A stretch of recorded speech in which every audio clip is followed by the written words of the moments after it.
હું હરદેવજી ઝાલા તમારું બધાનું સ્વાગત કરું છું let's crack Gujarat exam YouTube channel ઉપર. તો કેમ છો બધા?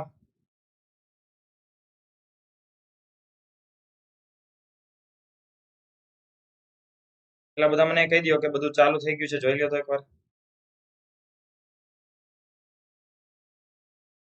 કહી દો કે બધું ચાલુ થઈ ગયું છે, જોઈ લો તો એકવાર.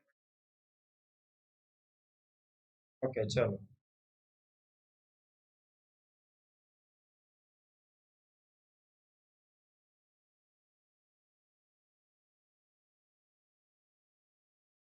Just weight.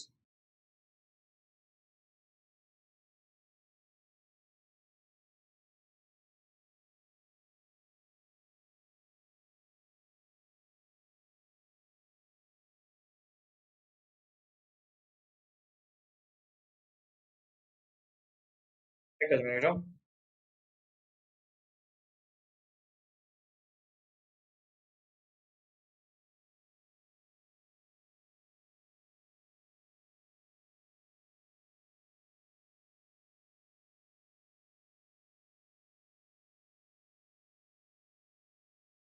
ચલો, good evening, good evening.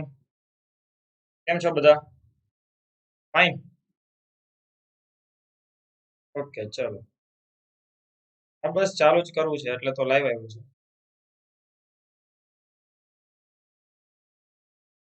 Okay, ચલો. તો એટર્ની જનરલ જે આજે ભણવાનું છે, પણ એટર્ની જનરલ પહેલા આપણે ભણવાનું છે વડાપ્રધાન અને તેનું મંત્રી પરિષદમાં વડાપ્રધાન થઈ ગયું છે, મંત્રી પરિષદ થી બાકી છે, કાઉન્સિલ ઓફ મિનિસ્ટર બાકી છે. એટલે પહેલા આપણે કાઉન્સિલ ઓફ મિનિસ્ટ્રી જે છે એ પહેલા ભણી લેશું, મંત્રી પરિષદ જે છે એ પહેલા ક્લિયર કરી લઈએ. વડાપ્રધાન લાસ્ટ લેક્ચરમાં આપણે જોયું હતું. પછી કાઉન્સિલ ઓફ મિનિસ્ટ્રી આપણે ભણી લઈએ અને પછી આપણે એટર્ની જનરલ ભણવાના છે. ક્લિયર? ઓકે. તો એટર્ની જનરલ આપણે ભણવાના જ છે, એટલે કદાચ કોઈને એમ થાય કે સર આજનું ટાઇટલ તો એટર્ની જનરલ છે, તમે કેમ કાઉન્સિલ ઓફ મિનિસ્ટર ભણાવો છો? તો મંત્રીમંડળ બાકી હતું, આપણે છેલ્લે વડાપ્રધાન જોયું હતું, પણ પછી સ્પેશિયલમાં એક લેક્ચર હતો આપણો 11:30, એટલે 11 વાગે આપણે કમ્પ્લીટલી પૂરું કરી જ દેવું પડ્યું હતું એટલા માટે. તો મારું નામ હરદેવસિંહ ઝાલા છે, MBA ક્વોલિફિકેશન છે મારી, છેલ્લા 4.5 વર્ષથી ભણાવું છું. Indian polity, current affairs, IR મારો સબ્જેક્ટ છે. ઝાલા 10 કોડ છે જે તમે યુઝ કરી શકો છો. GPSC ની તૈયારી કરી શકો છો ભારતના સૌથી મોટા ઓનલાઈન એજ્યુકેશન પ્લેટફોર્મ સાથે જોડાઈને, કે જ્યાં તમને બધા ભારતના ટોપ એજ્યુકેટર જે છે, એટલે કે ગુજરાતના ટોપ એજ્યુકેટર તમને પ્રિપેરેશન કરાવશે. બધો કોર્સ કવર કરવામાં આવતો હોય છે, એક્ઝામ ઓરિએન્ટેડ પ્રિપેરેશન હોય છે, ડાઉટ ક્લિયરિંગ સેશન હોય છે, રેગ્યુલર ટેસ્ટનું આયોજન થતું હોય છે. સ્ટડી મટીરિયલ તમને મળી જાય છે PDF સ્વરૂપે, તમે લેક્ચર પૂરો થાય એટલે PDF સ્વરૂપે તમે લઈ શકો. બીજું 23 તારીખે એક 10 વાગે બિન સચિવાલય અને હેડ ક્લાર્ક માટે મેગા ટેલેન્ટ એક્ઝામ નું આયોજન થયું છે, જેમાં તમારો 1 થી 3 માં રેન્ક આવે તો એમેઝોનના ગિફ્ટ વાઉચર તમને મળશે, જે તમને યુઝફુલ થશે. ફૂલ લેન્થ મોક ટેસ્ટ છે, આ બધું પ્લસ વાળા માટે છે. એક 23 તારીખે અને બીજું છે 24 તારીખે, જેની અંદર તમે સ્પેશિયલ પોલિટી માટેની અને કોન્સ્ટેબલ માટેની, આ સ્પેશિયલ આમાં પોલિટી પણ આવી જશે. આ ટેસ્ટનું તમે મતલબ જે છે પાર્ટિસિપેટ કરી શકો છો. કોમ્પ્રિહેન્સિવ કોર્સ ફોર બિન સચિવાલય એક્ઝામ માટે સ્ટાર્ટ થશે 18 તારીખથી, અને બીજો એક સ્ટાર્ટ થશે 20 તારીખથી, prelims plus mains comprehensive GPSC માટે. આ બધા કોર્સની અંદર તમે એનરોલ કરી શકો છો. મતલબ વન ટાઈમ તમારે સબસ્ક્રિપ્શન લેવાનું છે, પછી આ રીતની જેટલી પણ બેચો આવતી હોય, હેડ ક્લાર્કની બેચ છે, આ PSI ની બેચ છે, જેટલી પણ બેચ આવતી હોય બધી જ બેચમાં તમે એનરોલ થઈ શકો. GPSC ની તમે તૈયારી કરતા હોય તો GPSC નું આજે દાસા સાહેબનું કોઈ ટ્વીટ જોયું હોય તો દાસા સાહેબે ટ્વીટ કર્યું છે કે જે 183 જગ્યા છે એમાં પ્લસ હજી પણ વધારો થશે, બિન સચિવાલયમાં વધારો થવાનો છે, એ ફાઇનલ. PI, PSI, STI, તલાટી, કોન્સ્ટેબલ બધી જ જગ્યાઓમાં તમે એનરોલ, મતલબ કોઈ પણ એક્ઝામની તૈયારી કરતા હોય તો તમે કોઈ પણ કોર્સ એક લેવાનો નથી, તમારે અનએકેડમીનું સબસ્ક્રિપ્શન આખું લેવાનું હોય. પછી તમે 10,199 રૂપિયાનું પરચેસ કરો છો 24 મહિનાનું, પણ એમાં જો તમે કોડ યુઝ કરશો ઝાલા 10 ZALA10 તો 9,179 માં તમને થઈ જશે. બીજું ખાસ વાત કે પ્લસમાં જેટલા વિદ્યાર્થીઓ પ્લસ વાળા છે એ બધા અમારા કોર્સમાં એનરોલ થઈ જજો. ક્વોલિટીના તમારા 35 થી 40 માર્ક્સ છે, એમાં આપણે 90% થી વધારે માર્ક્સ સિક્યોર કરી દેશું. 90% પ્લસ માર્ક્સ એટલે હું તમને 100% આમ જોવો તો 100% આવી જ જશે, બટ એવો ક્લેમ નથી કરતો, કારણ કે વળી પાછા એક બે ક્વેશ્ચન આડાવડા થાય કે સર તમે 100% કહેતા હતા, એટલે એવું ના હોય. કદાચ કોઈ કરંટ અફેર્સ ઉપરથી પછીથી કોઈ ક્વેશ્ચન પૂછી લીધો તો બાકી 35-40 માર્ક્સનું પૂછાશે, 90% ઉપર આપણે સ્કોર કરવાનો પૂરો પ્રયત્ન કરશું, એ લેવલનું ક્વોલિટી ભણવાનું છે. એનું કારણ છે કે 20 કલાક એક મહિનાના ભણશું, એવી 3 મહિનાના ભણવાના છે, 60 કલાક ભણવાના છે. અને આ 60 કલાકમાં પ્લસ 10 કલાક બીજી એડ કરો તમે કે જે હિસ્ટોરિકલ બેકગ્રાઉન્ડની હતી. 70 કલાકનું બંધારણ છે. આમાં શું બાકી રહેશે? દરરોજ રાત્રે દરરોજ નથી હોતો, બટ વીકમાં 3 લેક્ચર હોય છે. ક્યારેક 2 હશે, ક્યારેક 3 હશે. અત્યારે 3 સેશન મેં પૂરા કર્યા. હવે નેક્સ્ટ સેશન મારું મંગળવારે છે. ઓકે, ચલો તો હવે લાસ્ટ જે શરૂઆત કરી હતી ત્યાંથી આપણે આગળ વધીએ. પેલા તમારી કોઈ કોમેન્ટ કે કાંઈ પણ હોય તો હું જોઈ લઉં છું. એટર્ની જનરલ આર્ટિકલ 76 આવે તો મેં શું લખ્યું છે? ઓકે, સોરી બ્રધર, હશે યાર, ભૂલ થઈ ગઈ, માફ કરો ને. ઓકે, ચલો.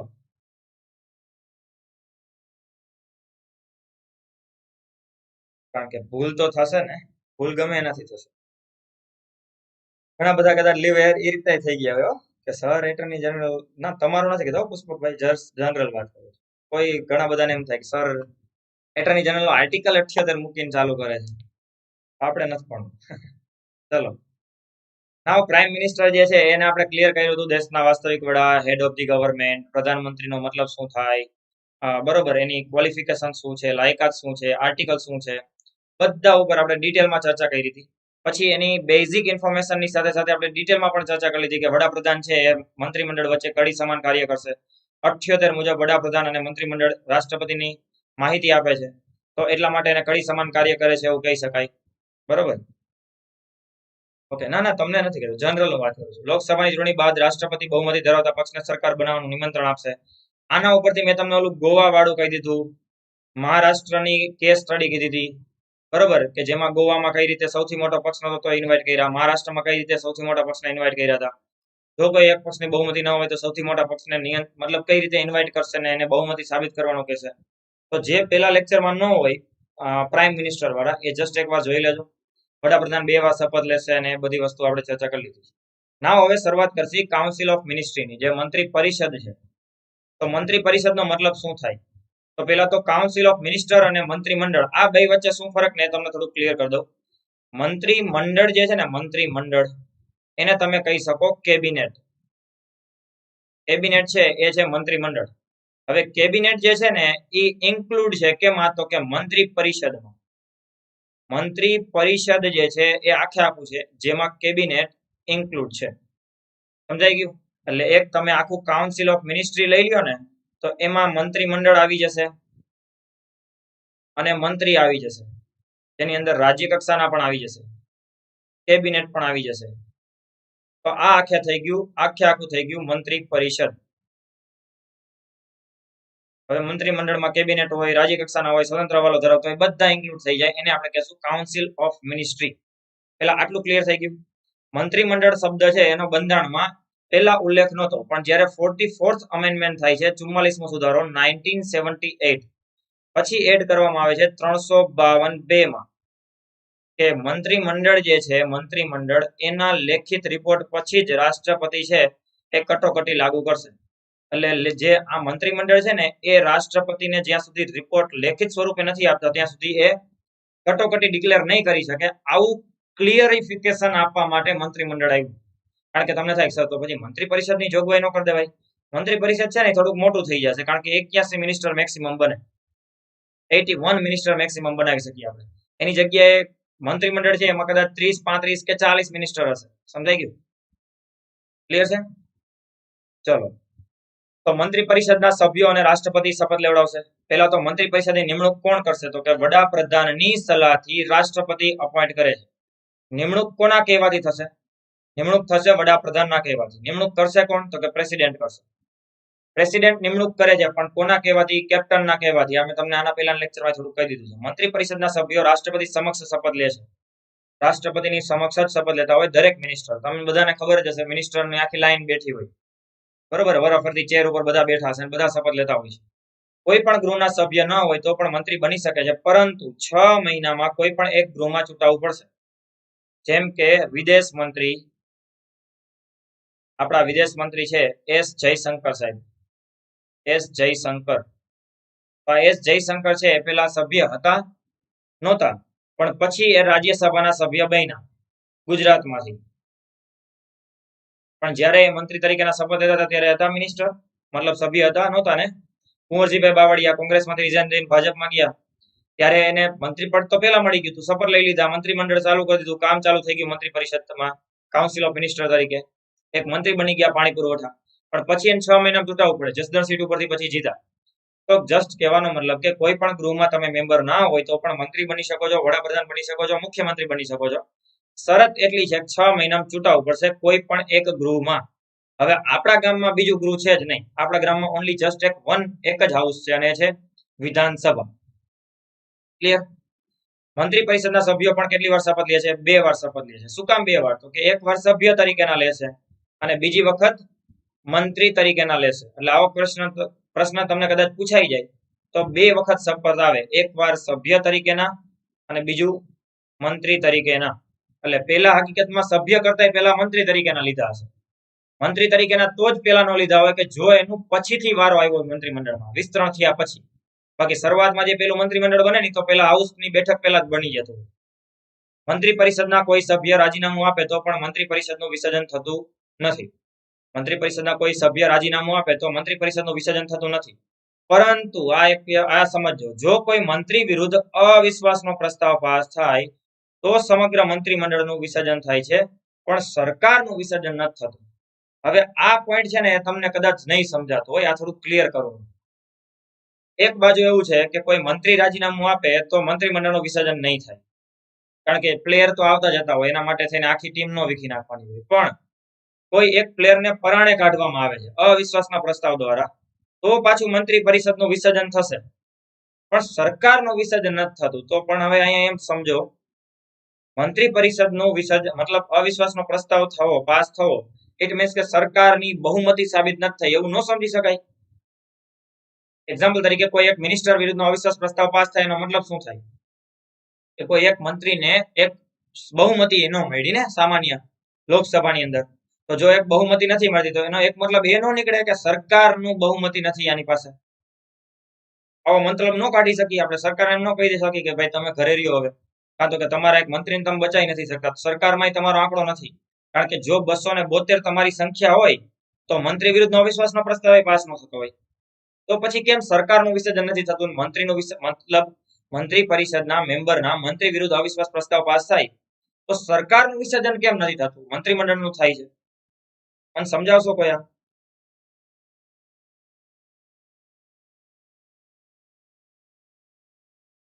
આ ક્લિયર કરશો? કારણ કે સપોઝ હાલો એક એક્ઝામ્પલ તરીકે મોટા ભાઈની વિરુદ્ધ અવિશ્વાસનો પ્રસ્તાવ આવે છે અને મોટા ભાઈની વિરુદ્ધ અવિશ્વાસનો પ્રસ્તાવ પાસ થઈ જાય તો એનો મતલબ 272 ની સંખ્યા નથી એવું સાબિત ન થાય.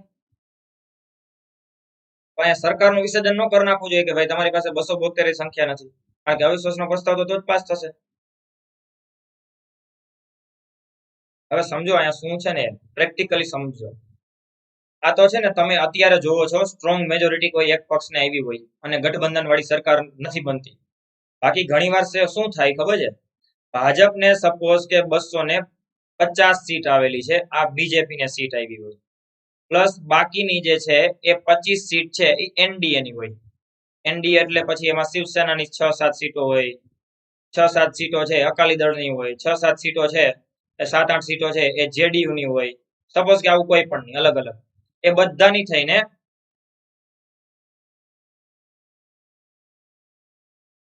સભ્ય સંખ્યા વધઘટ થાય તો પ્રસ્તાવ ન આવે ને. પ્રસ્તાવ આવવાની વાત નથી કરતો હું, એમ કહું છું પ્રસ્તાવ પાસ થઈ જાય છે તોની વાત છે, પ્રસ્તાવ આવે ન આવે નહીં. હું એમ કહું છું કે અવિશ્વાસનો પ્રસ્તાવ એક મંત્રી વિરુદ્ધ પાસ થયો એનો એક મતલબ એ નો નીકળે કે 272 ની સંખ્યા નથી તમારી પાસે. હું એ સમજાવું છું. હું પ્રસ્તાવ આવે એનું નથી કહેતો, પ્રસ્તાવ આવ્યા પછી પાસ થઈ જાય છે, મંત્રીમંડળ ધ્વસ્ત થઈ જાય છે, તો એ સરકાર કેમ નથી જતી? કારણ કે સરકાર વિરુદ્ધનો અવિશ્વાસ પ્રસ્તાવ નથી, પણ એની અંદર ભલે બહુમતીની જરૂર સામાન્ય જ છે, પણ એવું બની શકે કે જે સાથી પક્ષો એના મંત્રીને હટાવવામાં સમર્થન નથી આપતા એ કદાચ એની સરકારમાં રહેવા સમર્થન આપે. એક્ઝામ્પલ તરીકે સમજાવું છું, જો થોડું ક્લિયર થઈ જશે. 250 સપોઝ બીજેપી ને હોય, બીજેપી ને 250 જ સીટ મળી છે, 25 સીટ એનડીએ ની છે. એનડીએ એટલે પછી એની અલગ અલગ ગઠબંધન વાળી મતલબ પાર્ટીઓની. શિવસેના 6-7 લઈને આવ્યું છે, અત્યારે શિવસેના છે નહીં બીજેપી નો હિસ્સો, બટ જસ્ટ સમજવા માટે. સપોઝ કે જેડીયુ ની છે સીટો, અકાલી દળ છે, અપના દળ છે, અલગ અલગ પાર્ટીઓની ભેગી થઈને ટોટલ 25 સીટ, એટલે માન સરકાર બની છે અહીંયા. સપોઝ કે 275 સંસદ સભ્યો છે લોકસભાના. હવે જો અવિશ્વાસનો પ્રસ્તાવ સરકાર વિરુદ્ધ લાવે ને તો કોઈ પ્રોબ્લેમ નથી આવે એમ, કારણ કે તો પછી બધા એક સાથે રહેવા તૈયાર છે કે ભાઈ આપણે બધા સરકારમાં છીએ તો સરકાર વિરુદ્ધ અવિશ્વાસનો પ્રસ્તાવ તો પાસ ન જ થવા દેવો જોઈએ, તો સાથે છે બધા. પણ જ્યારે આક્ષેપો લાગ્યા મોટા ભાઈ ઉપર, એટલે કે અમિત શાહ સાહેબ ઉપર આક્ષેપો લાગે, સપોઝ એક્ઝામ્પલ તરીકે, અને એના ઉપર વિપક્ષ વારંવાર હમલા બોલાવે છે, વારંવાર આરોપ લગાવે છે કે ભાઈ તમે આમ કર્યું, તમે ભ્રષ્ટાચાર કર્યો, તમે XYZ આવું કર્યું છે, તેવું કર્યું છે, અને મીડિયામાં ઘણા બધા સ્ટિંગ ઓપરેશન બતાવવાના ચાલુ થઈ જાય, જેના કારણે વિપક્ષ છે વારંવાર અમિતભાઈ શાહનું રિઝાઇન માંગે છે. હવે રિઝાઇન દેતા નથી તો ઓલા અવિશ્વાસનો પ્રસ્તાવ લઈ આવવાનું કરે છે નક્કી. અવિશ્વાસનો પ્રસ્તાવ લઈ આવવાનું નક્કી કરે પછી મોદી સાહેબ બોલાવે મોટા ભાઈને, તમે આવજો ને 2 મિનિટ, મારે કામ છે તમારું. પછી એને વાત કરશે કે ભાઈ તમે એક રિઝાઇન, મતલબ તમે ખોટું કર્યું હોય તો રિઝાઇન દઈ દો, જો ખોટું ના કર્યું હોય તો અમારો તમને પૂરો ટેકો છે, પણ ઈમાનદારીથી કહેજો, સાચું કહેજો. તો અમિતભાઈ શાહ છે એ સરકારને એટલે કે વિશ્વાસમાં લે, કેબિનેટ મંત્રીમંડળમાં બધાને, અને મોદી સાહેબને બધાને કેબિનેટની હાજરીમાં કહી દે કે જો મેં કઈ ખોટું કર્યું નથી, મારા ઉપર જે આરોપ લગાવવામાં આવે છે એ રાજનીતિ છે, જો મેં ખોટું કર્યું હોય તો એક કામ કરો, તમે ઇન્ટરનલ તમારા સોર્સિસથી તપાસ શરૂ કરો, જો તમને એક પણ શક્યતા સાચી મળે તો હું ખાલી મિનિસ્ટર તરીકે નહીં, રાજનીતિમાંથી સંન્યાસ લઈ લઈશ. હવે જો આટલું કહે તો મોદી સાહેબ કે વાહ અમિત શાહ સાહેબ વાહ, હાલો આપણો પૂરો ટેકો તમને, તમારે કોઈ રિઝાઇન દેવાની જરૂર નથી, સામેવાળા વિપક્ષની રાજનીતિમાં આપણે શું કામ રિઝાઇન દઈએ.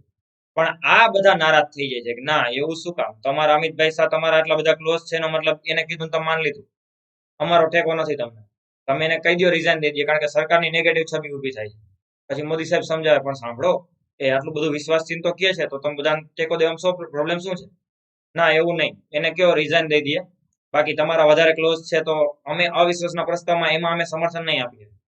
તો એવું બની શકે કે નહીં કે કોઈ એક મંત્રીના અવિશ્વાસના પ્રસ્તાવમાં એના સાથી પક્ષો ન પણ હોય, અને ન હોય એટલે 250 જ છે, તો બની શકે કે આ બધા ગૃહની બહાર વયા જાય કે કાંઈ પણ થાય તો અવિશ્વાસનો પ્રસ્તાવ કદાચ પાસ થઈ પણ જાય, પણ એ પ્રસ્તાવ પાસ થયો એનો મતલબ કે 250 જ બેઠકો છે સરકાર પાસે અને સરકારે વહી જવી જોઈએ એનો મતલબ એ નથી, કારણ કે મતલબ માત્ર અવિશ્વાસનો પ્રસ્તાવ મંત્રી વિરુદ્ધનો હતો. બની શકે કે સરકાર વિરુદ્ધનો અવિશ્વાસનો પ્રસ્તાવ આવે તો ફરી પાછા આ બધાનો આની સાથે ટેકો છે, અને તો કદાચ કોઈ દિવસ પાસ નથી થવાનું. હવે સમજાણું તમને કે મંત્રી વિરુદ્ધનો અવિશ્વાસ પ્રસ્તાવનો મતલબ સરકારનું વિસર્જન શું કામ નથી, એ ક્લિયર થયું કે નહીં?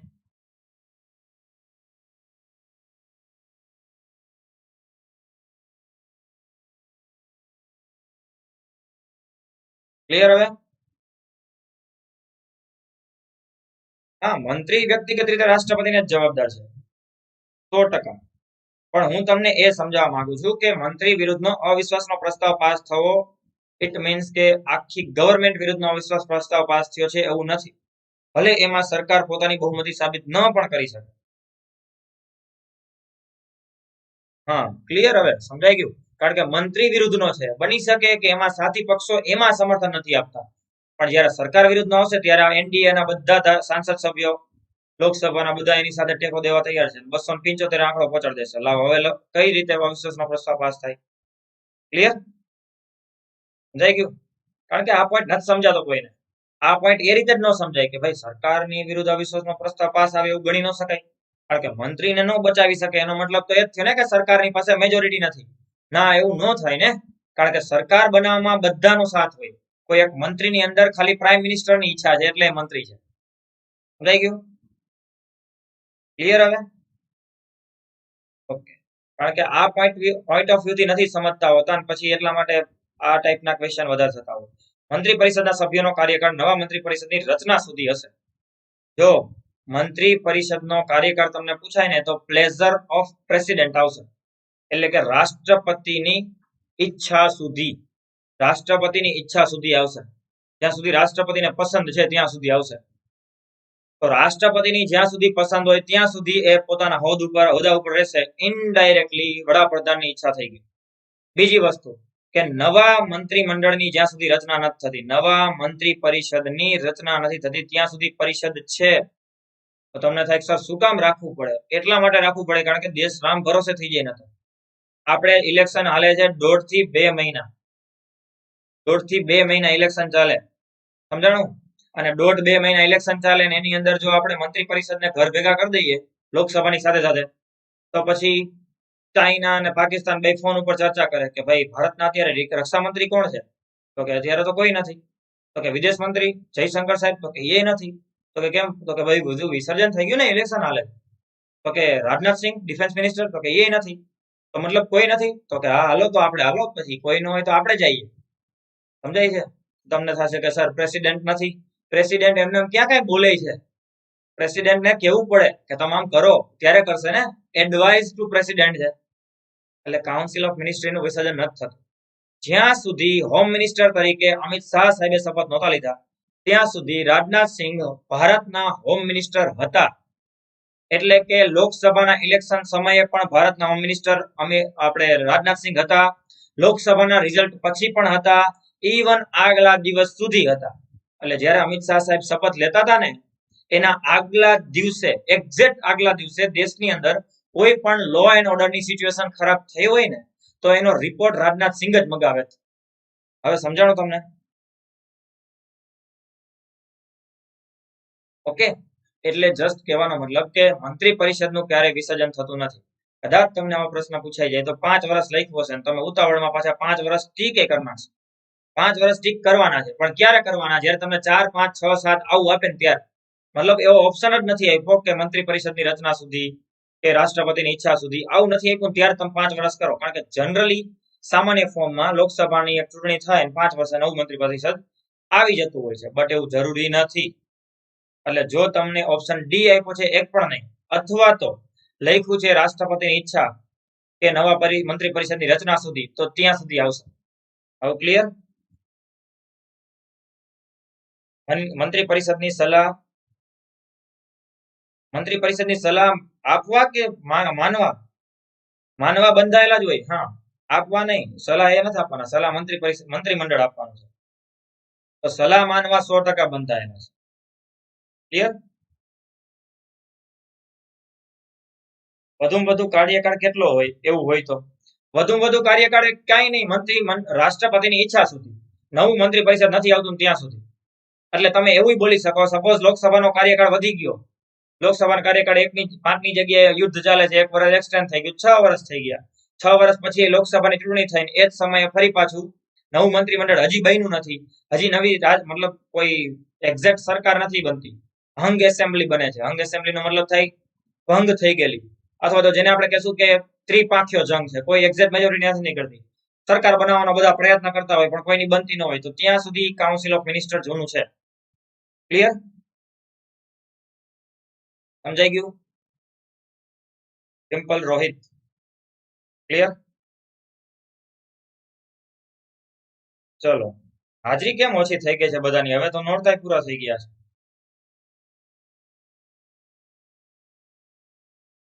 સારું, ચલો તો હવે કદાચ એવું છે કે ભરતી જેમ વધી એમ ભરતીમાં વાંચવા વાળા કાં ઓછા થઈ ગયા, કાં હવે પોતાની રીતે માંડ્યા છે વાંચવા.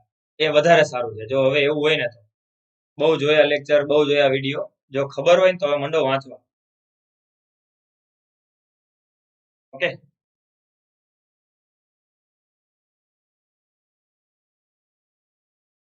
શું કહો છો? 5 અથવા તો 1, 2 એટલે શું? અને સમજાણું જ નહીં.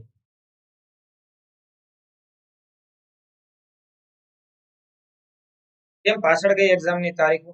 અચ્છા, ઓકે, મતલબ જે ઇલેક્શન ટાઈપની સિચ્યુએશન છે, ડિસેમ્બરમાં આવે કોઈ સંભાવના ઓછી છે એટલે. ઓકે, અને કાં પાછું ઘણું બધું અલગ હોય. ઘણા બધા એ છે ને હવે કોન્સ્ટેબલની બહુ મોટી જાહેરાત આવી હોય ને એટલે પછી આમાં હજી એટલો બધો કોન્ફિડન્સ ના હોય બિન સચિવાલયમાં, ક્લાસ 3માં, કારણ કે એની અંદર થોડુંક ઇંગ્લિશ ગ્રામર, ગુજરાતી સાહિત્ય, મેથ્સ, રીઝનિંગ એક લેવલનું જોઈએ. અને એ બધાની જગ્યાએ છે ને એવું વિચારવાનું માંડે કે ભાઈ હવે કોન્સ્ટેબલ સીધી દેખાય છે, કારણ કે એમાં સીધું ક્લિયર છે, ફિઝિકલ કરો, એક્ઝામ કરો, નાવ સીધા કોન્સ્ટેબલ. એટલે એ પણ શક્યતાઓ હોઈ શકે. તો બટ સારી વાત છે, એમાં કોઈ પ્રોબ્લેમ નથી. મારે અહીંયા છે ને 20-25 જણા રહેશે તોય મને કોઈ પ્રોબ્લેમ નથી. હું એક લેવલનું ક્વોલિટી ભણાવવાનો છું, એ ફાઇનલ છે. ઓકે, કારણ કે મને ખબર છે કે ઈ કમસે કમ 20 માંથી કદાચ 2 વ્યક્તિ જીપીએસસી પાસ કરી લીધી ની અને બાકીના 2-4 વ્યક્તિ કદાચ બિન સચિવાલય ક્લિયર કરી દીધું તો આપણું બધું મતલબ કહેવાય ને કે વસૂલ છે.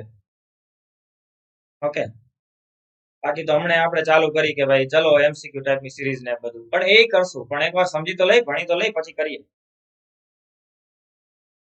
હા, આવશે આવશે, બધું આવવાનું છે. ચલો નાવ મંત્રી પરિષદની અંદર આગળ વધીએ. મંત્રી પરિષદની અંદર પહેલા હશે કેબિનેટ મંત્રીઓ હશે, રાજ્ય કક્ષાના મંત્રીઓ હશે, જેની અંદર સ્વતંત્ર હવાલો ધરાવતા હોય, અને બીજા પણ એક રાજ્ય કક્ષાના મંત્રી છે, જેને પાછા તમે નાયબ મંત્રી પણ કહી શકો છો. ઓકે, હવે જો કેબિનેટ મંત્રી એટલે શું થાય, તો કેબિનેટ મંત્રી દેશની સર્વોચ્ચ વહીવટી સંસ્થા છે. કેબિનેટ મંત્રી છે દેશની સર્વોચ્ચ વહીવટી સંસ્થા એટલા માટે છે કારણ કે એને પ્રથમ હરોળના મંત્રી કહેવાય છે, એટલે કે first row minister. First row minister છે. ઓકે, તો આ ફર્સ્ટ રો મિનિસ્ટર જે છે એનો મતલબ શું થાય, તો પહેલી પંક્તિના, પહેલી હરોળના મંત્રીઓ. દેશના તમામ નીતિ વિષયક નિર્ણયો કેબિનેટ દ્વારા લેવામાં આવે. તમે ઓલું આજ તકમાં જોયું હશે, બરોબર, કોઈ પણ એબીપી ન્યૂઝમાં કે ન્યૂઝપેપરની અંદર કે કેબિનેટ બેઠક બોલાવવામાં આવી, કેબિનેટ બેઠક બોલાવવામાં આવી. આ કેબિનેટ બેઠક છે શું? કારણ કે સૌથી મહત્વની સંસ્થા એટલા માટે છે કારણ કે એમાં ખુદ પીએમ અને સીએમ હશે. રાજ્ય લેવલે હશે તો સીએમ હશે, સેન્ટ્રલ લેવલે હશે તો પીએમ હશે. આ તમે જે અહીંયા આખે આખો ચાર્ટ જોવો છો ને, આ તમારે બેમાં લગાવી દેવાનો, ચાહે સ્ટેટમાં હોય કે સેન્ટ્રલમાં હોય, બંનેનું સરખું જ છે. થોડોક આંકડા ફરી જાય, જેમ કે અહીંયા ગૃહ, નાણાં, વિદેશ, રેલવે, રક્ષા છે, તો એવું રેલવે ને ઉર્જા ને વિદેશ મંત્રાલય અહીંયા ન આવે. વિદેશ ઉર્જા આવશે, રેલવે નહીં આવે, વિદેશ નહીં આવે, બરોબર, ડિફેન્સ મિનિસ્ટ્રી નહીં આવે. તો રક્ષા મંત્રી ને બધું સેન્ટરમાં હોય, રાજ્યનો આપણે પોતાની પર્સનલ અલગ આર્મી નથી, બરોબર, એટલે અમુક વસ્તુ ફેરફાર થાય, બાકી બેઠે બેઠું. મહત્વના દરેક નીતિ વિષયક નિર્ણયો કોણ લેતું હશે, કેબિનેટ લેશે. કેબિનેટમાં મહત્વના 15 થી 20 મંત્રાલયનો સમાવેશ થાય છે, જેમાં ગૃહ, નાણાં, વિદેશ, રક્ષા, રેલવે, ઉર્જા બધે હશે. આ કોઈ આંકડો ફિક્સ નથી, સંખ્યા ફિક્સ નથી, આ કોઈ સંખ્યા ફિક્સ નથી. પણ હા, મંત્રીની સંખ્યા ફિક્સ છે. મંત્રીની સંખ્યા 15% થી વધુ હોવી જોઈએ નહીં. વધુ હોવી જોઈએ એટલે કેટલા થશે, તો 81 મિનિસ્ટર બને. આપણે ગુજરાતમાં બનાવવા હોય, ગુજરાતમાં તો 15% એટલે 182 છે, તો 18 એટલે 10% અને 5% બીજા, એટલે 27 મિનિસ્ટર બને મેક્સિમમ ગુજરાતમાં. એનાથી વધારે નહીં બને. અને ઓછામાં ઓછા 12, ઓછામાં ઓછા 12 બનાવવા પડે. પછી એમ કે બધું હું, રક્ષા મંત્રી તો કે આપણે, નાણાં મંત્રી તો કે આપણે જ, મેં હું, એવું નહીં ચાલે ભાઈ. તમારે અલગ 12 મંત્રી તો કમસે કમ બનાવવા જ પડશે. અને વધુમાં વધુ કેટલા, તો કે 81 બનશે, અહીંયા કેટલા બનશે, 27. રાજ્ય કક્ષાના મંત્રી જેને સ્વતંત્ર હવાલો હોય, સ્વતંત્ર હવાલો જેને હશે એ રાજ્ય કક્ષાના મંત્રી કેબિનેટ મંત્રીની મદદ માટે હોય છે. પણ તેમ છતાં રાજ્ય કક્ષાના મંત્રી કેબિનેટ, બીજી વાર આવી ગયું, તેઓ કેબિનેટ બેઠકમાં હાજર રહી શકે છે, એટલે કે કેબિનેટ બેઠકની અંદર પણ એ હાજરી નોંધાવી શકે છે, અને તેઓને સ્વતંત્ર હવાલો પ્રભાર આપી શકાય. હવે જો એક સિરીઝ આખી બનાવી દો તમને, એટલે સમજાઈ જશે. એક છે પ્રધાનમંત્રી, એક છે મુખ્યમંત્રી.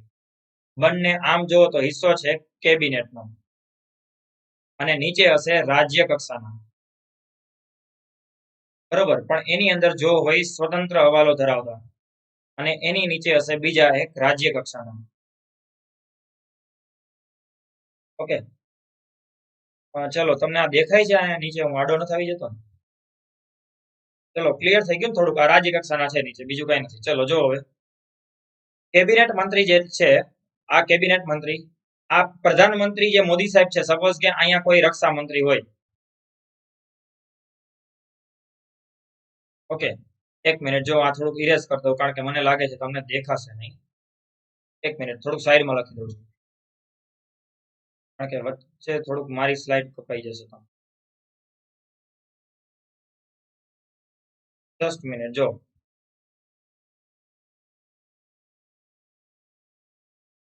આ સમજાવું છું, સ્વતંત્ર હવાલો સમજાવું એટલે તો આ બનાવું છું. જો એક પીએમ છે, બીજા છે એસીએમ છે. હવે આ જે છે એ એક કેબિનેટ છે, સપોઝ એક કેબિનેટ મંત્રી હોય, પછી એની નીચે હશે રાજ્ય કક્ષાના,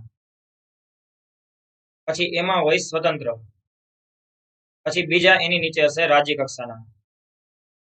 ઓકે, હવે જો અહીંયા સપોઝ કોઈ રક્ષા મંત્રી છે, રક્ષા મંત્રી એક અહીંયા છે. હવે સેન્ટ્રલ લેવલે હું રક્ષા મંત્રી રાખું છું, અહીંયા હું સપોઝ એક રાખી દઉં છું કૃષિ મંત્રી.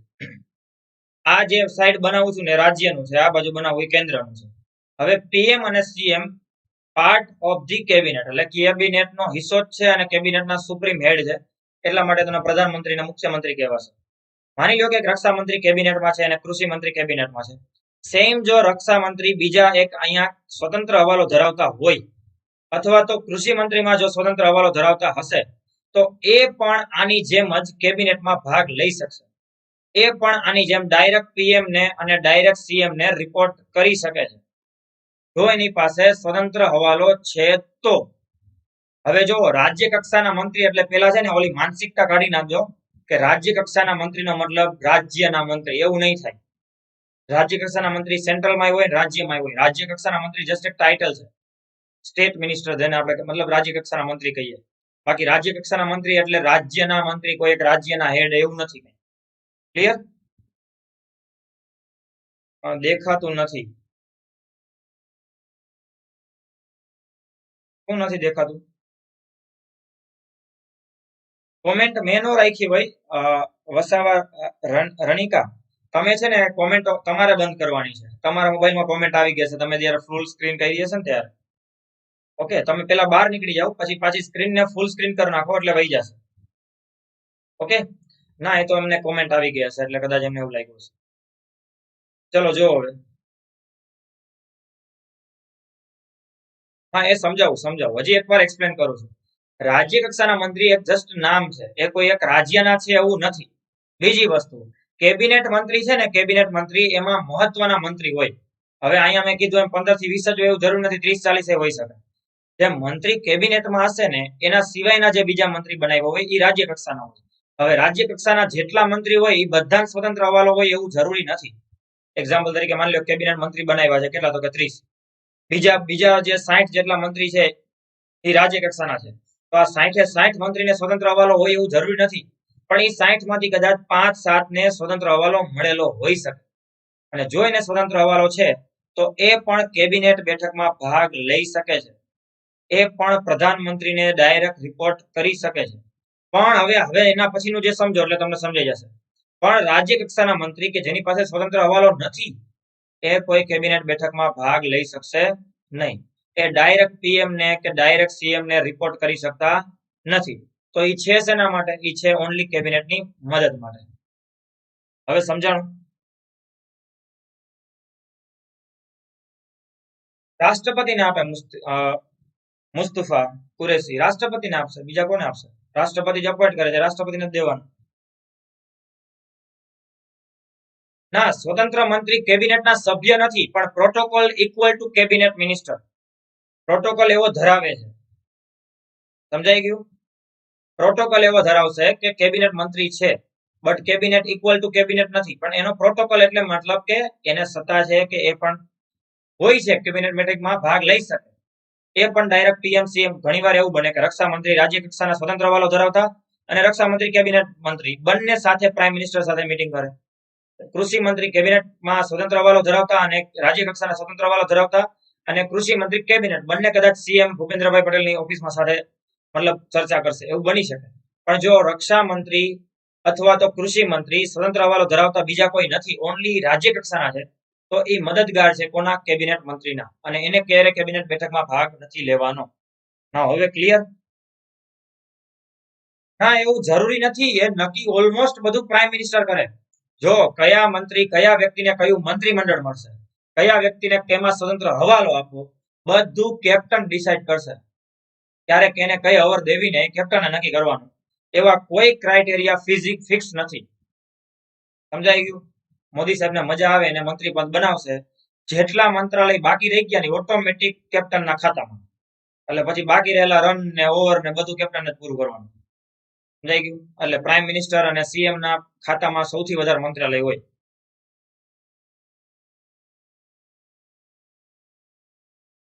કેબિનેટમાં વધેલા ખાતાને રાજ્ય કક્ષાના સ્વતંત્ર હવાલાના મંત્રી બનાવે એટલે કેબિનેટ ના સમકક્ષ ગણાય. હા, રાઈટ, એગ્રી. સમજાઈ ગયું? હવે ઘણા બધા ખાતા વધેલા હોય એમાંય બનાવે અને ઘણી બધી વખત કોઈ ફાળવેલું ખાતું હોય એમાં પણ સ્વતંત્ર હવાલો આપેલો હોય, કોઈ એવું મંત્રાલય હોય ને તો. સર, કેપ્ટન કોણ છે? કેપ્ટન મુખ્યમંત્રી છે, કેપ્ટન વડાપ્રધાન મોદી સાહેબ છે. કેપ્ટન એટલે જસ્ટ એક સિમ્બોલિક સમજાવવા માટે કહું છું, જેમ આપણે ટીમ હોય ક્રિકેટની એમાં.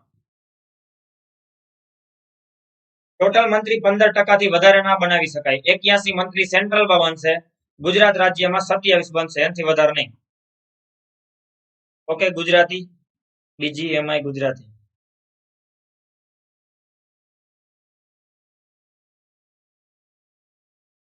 ઓકે, ચલો નાવ એના પછી આગળ વધીએ. રાજ્યકક્ષાના મંત્રી સ્વતંત્ર હવાલો ના ધરાવતો હોય તેવા મંત્રી કેબિનેટ બેઠકમાં ભાગ લઈ શકતા નથી. તે સંઘ સરકારના મંત્રી છે જે કેબિનેટની મદદ માટે હોય છે. અને આને તૃતીય હરોળના મંત્રી કહેશું, આને દ્વિતીય હરોળના અને આને પ્રથમ હરોળના મંત્રી કહેવાશે. નાવ ક્લિયર છે? સામૂહિક રીતે લોકસભાને જવાબદાર હોય. એમ હજી મેં કરાવ્યું હમણાં તમને આગળ જ વડાપ્રધાન વાળું જયારે કરાવ્યું ત્યારે જ મેં ક્લિયર કર્યું. વડાપ્રધાન જયારે ભણાવ્યું ને ત્યારે જ મેં તમને ક્લિયર કર્યું કે ભાઈ મંત્રીમંડળ જે છે એ વ્યક્તિગત રીતે રાષ્ટ્રપતિને જવાબદાર હશે અને સામૂહિક રીતે લોકસભાને જવાબદાર હશે. ક્લિયર? હા, 81 એટલે આખું મંત્રી પરિષદ આવી ગયું. આખું મંત્રી પરિષદ 81 માં આવે. મંત્રીમંડળમાં છે ને કેબિનેટમાં કોઈ આંકડો ફિક્સ નથી. અને જો 81 છે એટલે 81 બનાવવા એવું ફરજિયાત નથી. ઓકે,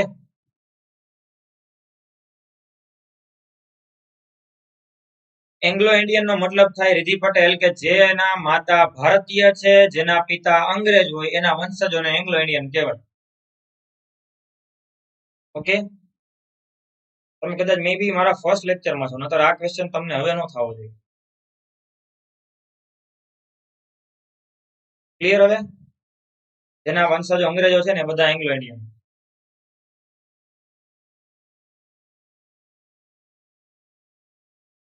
હા, પટેલ વિજયભાઈ, મેં ક્લિયર કર્યું તમને હજી હમણાં જ કીધું, જસ્ટ બિફોર 5 મિનિટ્સ, કે લોકસભાનો ભંગ થઈ જાય ને તો મંત્રીમંડળનું વિસર્જન નથી થતું. મંત્રીમંડળ નવા મંત્રી પરિષદની રચના સુધી હોય છે. કદાચ તમે પછી જોઈન થયા. હજી 5 મિનિટ પહેલા મેં એક્સપ્લેન કર્યું છે વિથ એક્ઝામ્પલ.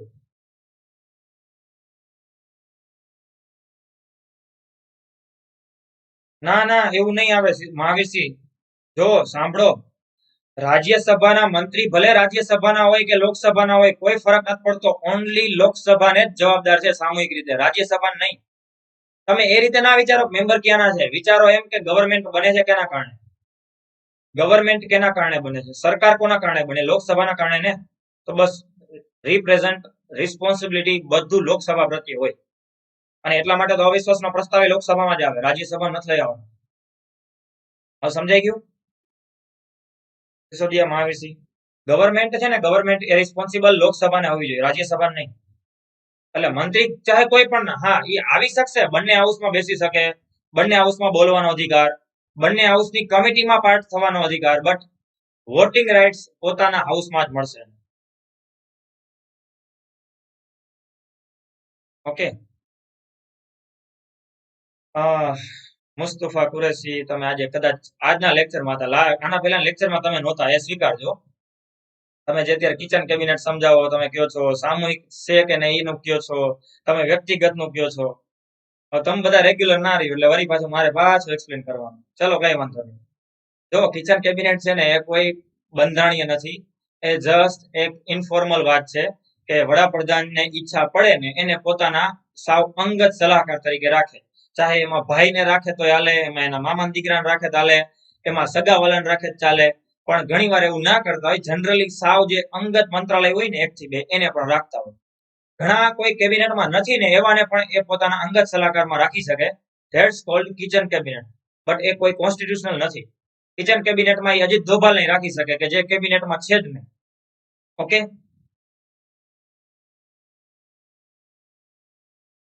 તમે બધા ક્વેશ્ચન કરો, મને કોઈ પ્રોબ્લેમ નથી, પણ હું તમને એમ કહેવા માંગુ છું તો કા પછી તમે રેગ્યુલર રહ્યો. હવે પછી તમે પાછા જૂના પ્રશ્નો કાઢશો, પછી પાછા તમે મને એમ કહેશો કે સર ઓલું આનું શું મતલબ શું, આનું મતલબ શું. બધા ઉપર મેં 15 20 મિનિટ ચર્ચા કરી હોય. એટલે તમને ઓલું કઈ પર્સનલી નથી કહેતો, કઈ ખોટું કઈ લગાડતા નહીં. જસ્ટ એક ખાલી એમ કહું છું કે ઓલમોસ્ટ ક્લિયર તો કરી જ દીધું હોય છે. પછી પાછું હું અત્યારે તમને વધારે ક્લિયર ના કરું તો તમને એમ થાય સર ખાલી શોર્ટમાં આન્સર આપીને નીકળી ગયા. પણ આના ઉપર મેં લગભગ 5-7 મિનિટ આખી ચર્ચા કરી લીધી. ઓકે, ચલો. ઘણા પાછા કહેશે સર પેલા તમે રેગ્યુલર રહ્યો ને, તમે રેગ્યુલર નથી રહેતા, વચ્ચે વચ્ચે ગાપચી મારો. આ એવું પાછા ઘણા બધા કાઉન્ટર ક્વેશ્ચન કરવા વાળા છે. ચલો હવે એકવાર હજી ક્લિયર કરી દો. જો મંત્રી પરિષદ જે છે એનું જયારે સામૂહિક રીતની વાત આવશે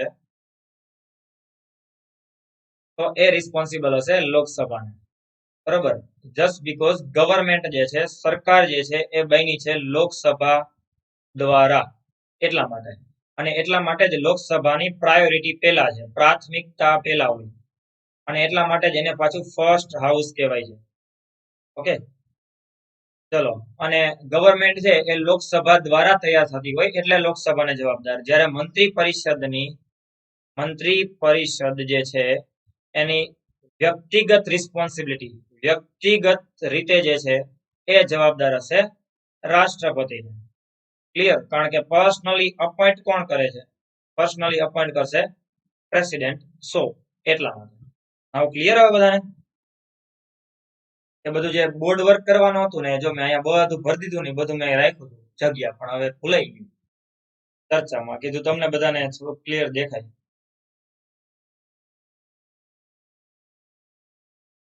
ઓકે, ચલો નાવ આવી જઈએ નેક્સ્ટ ટોપિક ઉપર, એટર્ની જનરલ.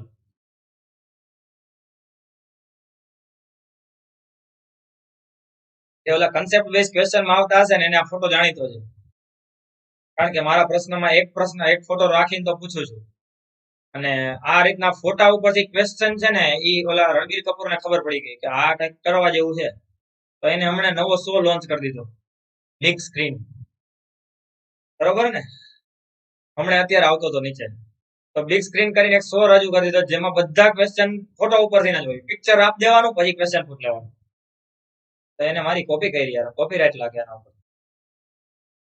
ચલો, બટ એ ક્વેશ્ચન કન્સેપ્ટ બેઝમાં હું તમને પૂછતો હોઉં છું, જે ડીપીએસપી ના કોઈ પણ આર્ટિકલ હોય તો એના ઉપરથી એક ફોટો રાખીને કોઈ યોજના, કોઈ પોલિસી, કોઈ બ્રેકિંગ ન્યૂઝ, બરોબર, તો એ પિક્ચર રાખીને પછી ક્વેશ્ચન પૂછતો હોઉં છું. તો એ રીતના ઘણા બધા પદ ઉપરથી કોઈ પિક્ચર મૂક્યા હોય, એટર્ની જનરલ આવી રીતે ફોટો હોય, પછી પૂછ્યું કે આ કયા, આ કોણ છે, આ કયા પદનો બંધારણીય પદ છે, આવું પૂછવું હોય. હા, એવું જ હશે. રણબીર કપૂર મારો વિડીયો જોઈ ગયો હશે અનએકેડમીના લેટ્સ ક્રેક ઓલા અનએકેડમી એપ્લિકેશન ઉપર, અને પછી એને ખબર પડી હશે, અચ્છા પિક્ચર ઉપરથી તો ક્વેશ્ચન સારા પૂછી શકાય, અને થોડુંક આમ ઇન્ટરેસ્ટિંગ બનાવી શકાય. એટલે કેબીસી તો જૂનું થઈ ગયું, બિગ બોસ શું આપણે ઓલું આવતું હતું 10 કા દમ, એ જૂનું થઈ ગયું. તો નાવ બિગ સ્ક્રીન કરીને કંઈક શરૂ કરીએ. બટ ઓકે, ચાલો નાવ આવી જઈએ ટોપિક ઉપર, એટર્ની જનરલ. આર્ટિકલ 78, જો અહીંયા કોપી લાગી ગયું છે ભૂલથી, અહીંયા 76 આવશે. જસ્ટ બીકોઝ એ તો આગળ ટાઇટલ એ હતું એટલે પછી સીધું કોપી પેસ્ટ માર્યું એટલે 78 થઈ ગયું છે. ઇગ્નોર કરજો ભાઈ, ભૂલ થાય ક્યારેક મારી, બરોબર. 76 આર્ટિકલ આવશે. એટર્ની જનરલ જે છે, જો અહીંયા મેં લખ્યું છે એટલે તમને હું સાબિત કરી દઉં, હું ખોટો નથી. એટર્ની જનરલ દેશના સર્વોચ્ચ કાયદા અધિકારી છે. ઓકે, એટર્ની જનરલ દેશના સુપ્રીમ સર્વોચ્ચ કાયદા અધિકારી છે, કે જે કાયદાકીય સલાહ આપશે કોને? તો કે સરકારને. એને પાછું મહાન્યાયવાદી પણ કહી શકો. એટર્ની જનરલ છે એ મહાન્યાયવાદી છે. તો મહાન્યાયવાદી એટલા માટે કારણ કે એ સુપ્રીમ સર્વોચ્ચ કાયદા અધિકારી કહેવાશે. જો આ મહાન્યાયવાદી, મહાધિવક્તા, આ બધું તમારે યાદ રાખવું પડશે. એડવોકેટ જનરલ છે એને મહાધિવક્તા કહેવાય, બરોબર. તો એટર્ની જનરલ છે સરકારના વકીલ છે, તેઓ દેશની કોઈ પણ અદાલતમાં, સંસદના ગૃહમાં સરકારનો પક્ષ રજૂ કરી શકે છે, પણ વોટ નહીં કરી શકે, પક્ષ રજૂ કરી શકે. અને આ બધું આર્ટિકલ 88 મુજબ થશે. ચાહે સંસદની અંદર હોય તોય ભલે, કોઈ પણ ગૃહની અંદર હોય તોય ભલે, બરોબર. હાજર રહેવાનો, બોલવાનો, બધી જ બાબતમાં એને પાર્ટિસિપેટ કરવાનો. કોઈ કમિટીની અંદર પણ હિસ્સામાં બની શકે છે, પણ એ કોઈ વોટ નહીં કરી શકે. હવે એટર્ની જનરલ છે એ પદ કયા આર્ટિકલ મુજબ? તો કે 76 મુજબ. લાયકાત શું? તો કે તેઓ સુપ્રીમ કોર્ટના ન્યાયાધીશ બનવાની લાયકાત ધરાવતા હોવા જોઈએ. હવે સુપ્રીમ કોર્ટના ન્યાયાધીશ બનવાની લાયકાત ધરાવતો હોય તો પેલા મને એ કહો કે સુપ્રીમ કોર્ટના ન્યાયાધીશ બનવાની લાયકાત શું છે?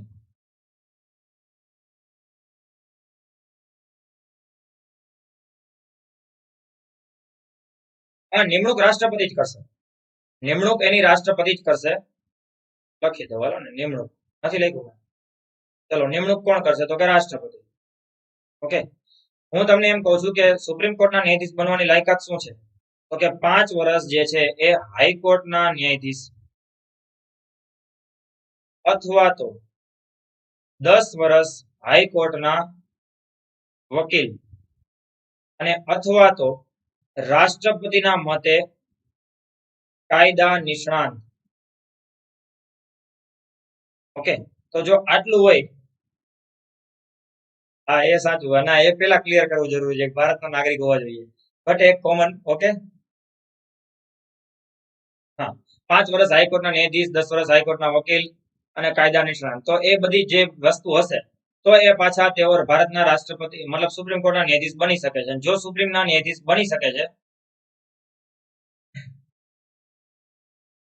અરે યાર, એમ શું કામ ભૂલથી વોટ કરી દેશે? શું કામ વોટ શું કામ ભૂલથી કરે? તમે પરાણે શું કામ એવી સિચ્યુએશન લઈ આવો છો ભૂલથી વોટ કરી નાખે તો? એટલી એને ખબર નથી પડતી કે ભૂલથી વોટ ના કરે? નહીં થાય એવું. એવું મને નથી ખબર હવે કે ભૂલથી વોટ કરી નાખશે તો ગણાય કે ના ગણાય. એવું તો હું પૂછી લઉં પ્રેસિડેન્ટને ફોન કરી. શપથ રાષ્ટ્રપતિ સમક્ષ આપશે. પણ એવો પ્રશ્ન, એવી સિચ્યુએશન શું કામ ઊભી કરવાની પરાણે? આમ હોય તો આમ નહીં, આમ હોય તો આમ નહીં. પ્રશ્ન ઘણી વખત ઓલી ટેલિગ્રામ ચેનલોમાં કેવા પ્રશ્નો ફરતા હોય છે ખબર છે? સુપ્રીમ કોર્ટના ન્યાયાધીશ રાજીનામું આપવા માંગતા હોય, હાઈકોર્ટ રાષ્ટ્રપતિએ રાજીનામું આપવા માંગતા હોય, ઉપરાષ્ટ્રપતિએ રાજીનામું આપવા માંગતા હોય, બધા એકબીજાને રાજીનામું આપવું હોય તો પછી કોણ કોણે આપે? એટલે બોલો, અરે શું કામ? પણ શું કામ? એટલે તમારે જસ્ટ પ્રિપેરેશન કરવી છે કે તમારે એવી પરાણે એવી કટોકટીની સિચ્યુએશન લઈ આવી છે બધા એક સાથે નક્કી કર્યું છે કે આપણે દેશ છોડીને ભાગી જઈએ? આવા પ્રશ્ન પાછા ફરતા હોય ટેલિગ્રામમાં અને લાખો લોકો મતલબ હજારો લોકો એને એટેમ્પ્ટ કરતા હોય પાછા આમાં શું આવે, પાછા સ્ક્રીનશોટ પાડી મને મોકલે. ત્યારે મારે પ્રેમથી લખવું પડે કે સોરી, આઈ ડોન્ટ નો, મને નથી ખબર ભાઈ. કારણ કે આવું કઈ બંધારણમાં આવી સિચ્યુએશન યાર બંધારણના બંધારણ કરતા હોય નહીં વિચારી હોય કે બધાને એકબીજાને, હા અમુક એક લોજિકલ વસ્તુ હોય ઠીક છે કે ભાઈ સંયુક્ત બેઠક હોય અધ્યક્ષ ન હોય તો પછી એનો એક અલ્ટરનેટ રાખવો પડે, ઉપાધ્યક્ષ કરી લે. ચલો એવું પણ બની શકે ઉપાધ્યક્ષની ચૂંટણી ફરજિયાત નથી તો કદાચ નો પણ થઈ હોય તો ઉપાધ્યક્ષ અત્યારે ઓમ બિરલા ઉપાધ્યક્ષ નથી, અધ્યક્ષ છે, તો આપણે ઉપસભાપતિ સુધી પહોંચાડી દઈએ. સપોઝ એવું પણ બને કે ઉપસભાપતિનું ઇલેક્શન નથી થયું તો હજી એવી સિચ્યુએશન છે કે કદાચ હવે હજી સિચ્યુએશન એવી બગડે તો રાષ્ટ્રપતિ અપોઇન્ટ કરી દેશે. હવે પાછા તમે એમ કહો કે રાષ્ટ્રપતિ અપોઇન્ટ ન કરે તો, ના પાડી દે તો યાર પરાણે શું કામ? ચલો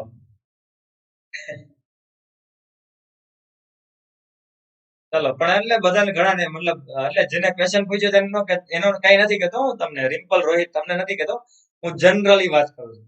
જનરલી આવું બધા ક્વેશ્ચન ટેલિગ્રામમાં ફરતા હોય છે પાછા સ્ક્રીનશોટ પાડીને મને મોકલે.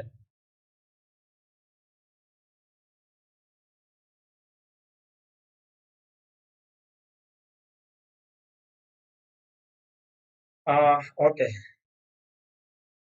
ના ના, હું જરાય મને યાર ખીજાતા આવડતું જ નથી. Okay please. સર એમએલએ હોય પછી એ મંત્રી બને ત્યારે ત્યારબાદ એમએલએ નું ઇલેક્શન આવે. એમએલએ હોય પછી મંત્રી બને પછી ઇલેક્શન આવે. એમએલએ તરીકે ઇલેક્શન લડે મંત્રી તરીકે. મંત્રી તરીકે એનું ઇલેક્શન હોતું જ નથી. મંત્રી તરીકે ઇલેક્શન ક્યાં લડવાનું છે યાર? મંત્રી તો નિમણૂક થાય છે, ઇલેક્શન લડવાનું છે ને એમએલએ તરીકેનું. એમએલએ ન હોય તો એ મંત્રી તો બની જ જાય પાર્ટીની ઈચ્છા હોય તો, પણ પછી એને મિનિસ્ટર તરીકે રહેવું હોય 6 મહિનામાં કોઈ એક ગૃહમાં ચૂંટાવવું પડશે.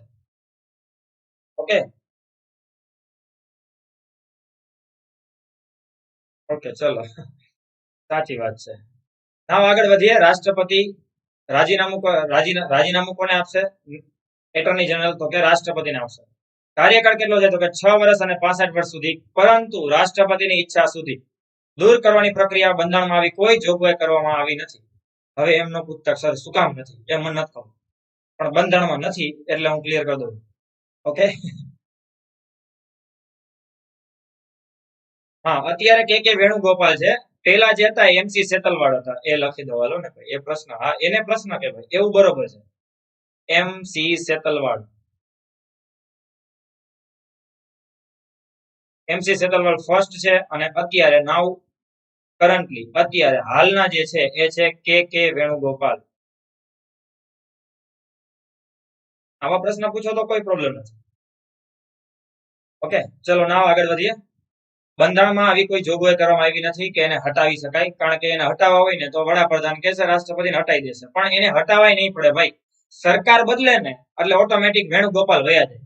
તમને થાય સર સરકાર બદલે તો શું કામ વયા જાય? એટલે વયા જાય કારણ કે જૂની સરકારમાં જૂની સરકારનો પક્ષ રાખ્યો હોય એને પોતાને ખોટું બોલવું બીજી વાર.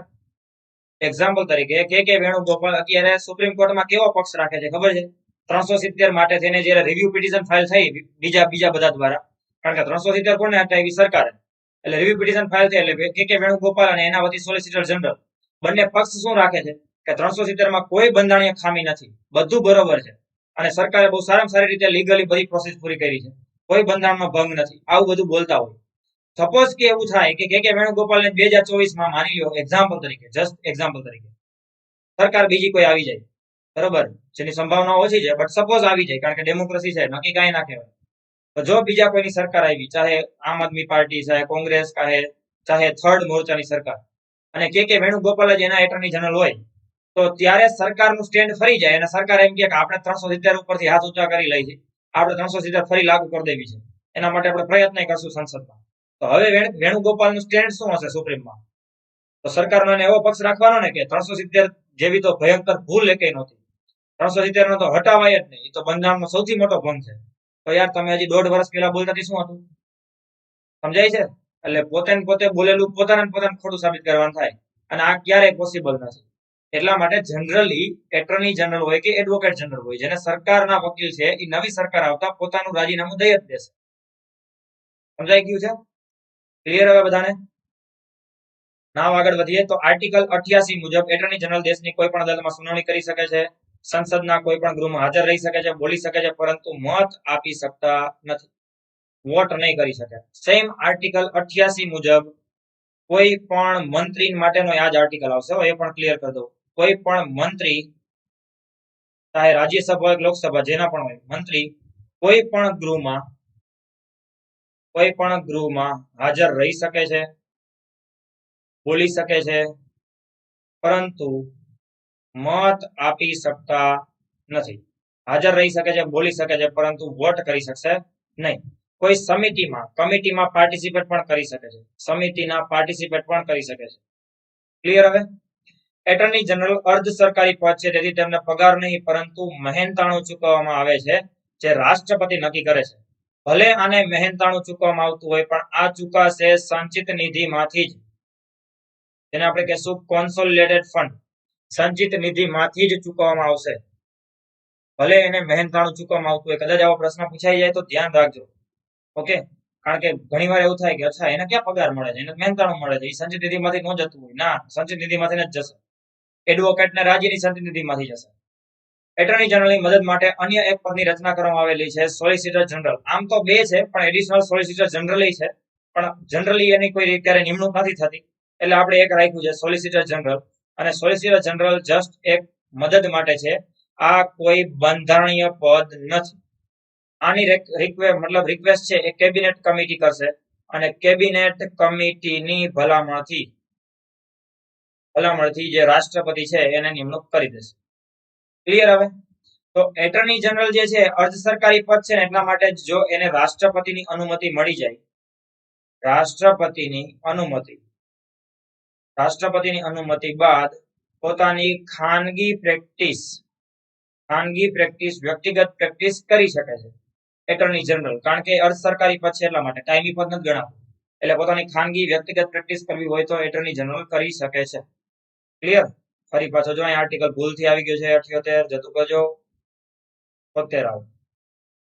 ઓકે, એટલે એ તો તમે સમજી શકો ભાઈ, તમારા મતલબ એટલું તો અન્ડરસ્ટેન્ડિંગ છે કે કોપી લાગ્યું છે એટલે બધામાં 78 થઈ ગયું. બાકી અહીંયા જો 76 છે અને આપણે 76 જ આવે, એ તો તમને બધાને ખબર જ છે. ચલો, ના, એટર્ની જનરલ કેબિનેટનો ભાગ નથી. એટર્ની જનરલ કેબિનેટનો ભાગ થોડો છે. મારા લેક્ચરનો ટાઈમ છે, હા, રેગ્યુલર યુટ્યુબમાં જશે, રેગ્યુલર જ હોય છે, પણ ક્યારેક રેગ્યુલર નથી હોતા. પણ આમ જો રેગ્યુલર જ કહી શકો તમે. વચ્ચે અઠવાડિયે કદાચ 1-2 દિવસ નથી હોતા, એ હું કઈ ખડી કરી લઉં ક્યારેક. બાકી 10 વાગે હશે લેટ્સ ટેક ગુજરાત એક્ઝામ. શનિ રવિ નથી હોતો. આ શનિ રવિ એટલા માટે જ ગોઠવો છે કારણ કે ગુરુવારે છેલ્લે લેક્ચર લીધો, શુક્રવારે નહોતો લીધો, એટલા માટે શનિ રવિ લીધો છે. ગુરુવારે લીધો તો નહીં, મને નથી ખબર. એના પહેલા પાછો એટલે આ અઠવાડિયા ટૂંકમાં 2 કે 3 લેક્ચર જ આવ્યા હતા, એટલા માટે મેં શનિ રવિ 2 દિવસ ગોઠવો છે. કારણ કે નતર તમને બધાને ખોટું લાગી જાય છે સર તમે બહુ એબસન્ટ રહ્યો છો. બરાબર ને? ચલો, હવે કઈ મને ક્વેશ્ચન હોય તો પૂછી લ્યો. વડાપ્રધાન સુધીમાં, એટર્નીમાં સુધીમાં, કાઉન્સિલ સુધીમાં જે પણ ક્વેશ્ચન હોય. ચલો, બીજું ખાસ પ્લસ વાળા બધા એનરોલ કરી લેજો આમાં. અને પ્લસ નું કોઈ પ્લાનિંગ કરતા હોય ને તોય તમે 3 મહિનાનું સબસ્ક્રિપ્શન લઈને તમારે ખાલી બંધારણ કરવું હોય તો આવી જજો. ઓકે, હા રેગ્યુલર જ છે. જો શનિવારે આજે છે લેક્ચર, રવિવારે છે, સોમવારે છે, મંગળવારે છે. શનિ રવિ સોમ મંગળ સુધી લેક્ચર છે. બુધવારે નહીં હોય, પણ બુધવારે એટલા માટે નહીં હોય કારણ કે બુધવારે મેં સ્પેશિયલ નું આયોજન કર્યું છે. બુધવારનો સ્પેશિયલ નું 11 થી તમને કહી દઉં. એક સવારે 11 વાગે છે, સોરી 11:30, એક સવારે બુધવારે, બરોબર. અને બીજો જે છે એ લેક્ચર છે મારો રાતના 9 વાગે, 9:30 આજુબાજુ, લગભગ 9:30. અને આમાં હું કરાવવાનો છું મહત્વના બંધારણીય સુધારા, ઇમ્પોર્ટન્ટ જેટલા પણ અમેન્ડમેન્ટ છે બધા કરાવી દઈશ. તો બધા આવી જજો. ઓકે,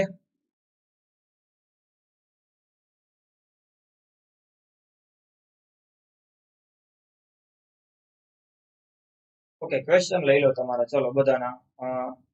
ઓકે, મંત્રી કોઈ ગૃહમાં વોટ નહીં કરી શકે, પણ વડાપ્રધાનની ચૂંટણીમાં લોકસભાના નામમાં સભ્યો વોટ નહીં કરે. વડાપ્રધાનની ચૂંટણીમાં તો કરશે, પણ એ ચૂંટણી ઓફિશિયલ એ રીતના નથી થતી કે બધા પર્સનલી વોટ કરતા હોય, જસ્ટ ખાલી સમર્થન આપતા હોય છે. ક્યારેક સમર્થન ન મળે ને તો પછી વોટિંગ થાય. ઓકે અંજલિ, જસ્ટ ખાલી એક ઇન્ફોર્મલ ઇલેક્શન હોય. એમાં ખાલી શું હોય છે,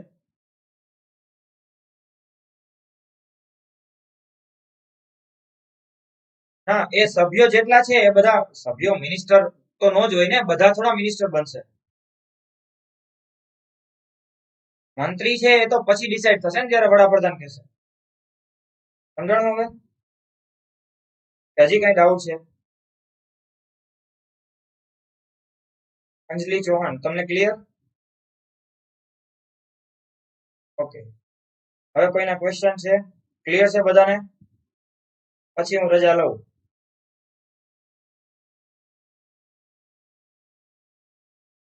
ઓકે, ચલો તો આટલું રાખીએ આપણે. કાલે સાંભળો, કાલે રવિવાર છે, પણ કાલે ફરીથી એકવાર કહી દઉં છું, કાલે આપણે બધાએ વહેલા આવી જવાનું છે. 9 અથવા તો 9:30, મને એક્ઝેક્ટ ટાઈમિંગ નથી ખબર, 9, 9:30 આજુબાજુ છે. હું લિંક તમને શેર કરી દઉં છું. કાલે છે ને મેગા લેક્ચર છે. મેગા લેક્ચર શેના માટે છે? તો કે રાષ્ટ્રપતિ માટે. હવે રાષ્ટ્રપતિ તમને થશે સર રાષ્ટ્રપતિ તો ભણી નથી લીધા. ના, હજી રાષ્ટ્રપતિ આપણે ખાલી 1.5-2 કલાકનું ભણ્યા છે, હજી 1.5 કલાકનું બાકી છે.